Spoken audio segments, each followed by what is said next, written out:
Le 5e règne de Maxime Chatham, lu par Aurélien Ringelheim. Sean observa les adolescents qui s'amusaient plus loin. Il ne put s'empêcher de faire l'analogie entre les groupes de garçons et de filles et des grappes de raisin. Ils parlaient entre grappes, s'échangeant par moments des grains entre groupes. Il y avait du raisin blanc, du plus foncé, à la limite du noir, et même du jaune.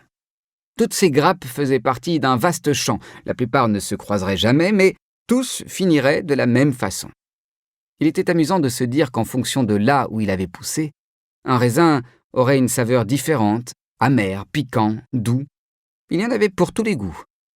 Finalement, les hommes sont du raisin, se dit Sean, cultivés dans d'immenses champs à pousser que l'on appelle pays, régions, villes ou maisons.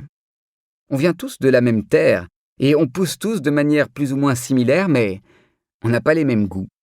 « Ça te fait pas un peu peur ce qui nous arrive ?» demanda Meredith. « Tu veux dire des trucs en rapport avec le Khan, les monstres et tout ça ?» Meredith acquiesça. « Si, ça me fout même une sacrée trouille. C'est comme si on avait ouvert une porte qui était fermée depuis très longtemps et qui contiendrait des secrets oubliés que l'homme ne devrait pas ressortir. » Le coupa Meredith. « Ouais, c'est ça !» s'exclama Sean.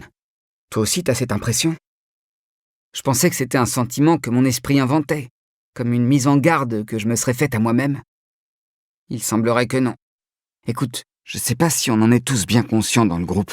Je veux dire que j'en ai discuté avec Lewis et Zach, et ils sentent vaguement quelque chose, mais ça reste très flou. Et ils... « Ils quoi ?» demanda lentement Meredith. « Ils font pas de cauchemars. »« Tu veux dire que toi, tu fais des cauchemars ?»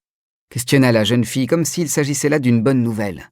« Depuis que nous avons fait cette séance de spiritisme. » Elle retira ses lunettes et commença à les essuyer machinalement avec son sweatshirt. « Moi aussi, » dit-elle en déglutissant bruyamment. « Des cauchemars atroces. Ça me rassure, je me sens moins seule et surtout moins folle. » Sean se leva et commença à faire les 100 pas en tournant en rond. Il semblerait que certains d'entre nous soient plus sensibles que d'autres, toi et moi par exemple, alors que Lewis et Zach n'y sont pas trop réceptifs. Il faudrait voir avec Eveana ce qu'il en est à son sujet. Et Grégor ? Je pense pas qu'il soit mêlé à ce qui nous est arrivé, répondit Sean. C'est pour ça que je voulais qu'il s'en tienne à distance. C'est comme si c'était contagieux.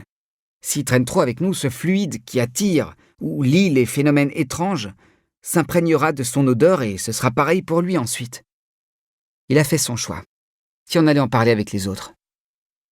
Sean lui tendit la main pour l'aider à se relever, et ils prirent la direction de la maison en marchant entre les grappes de raisins multicolores.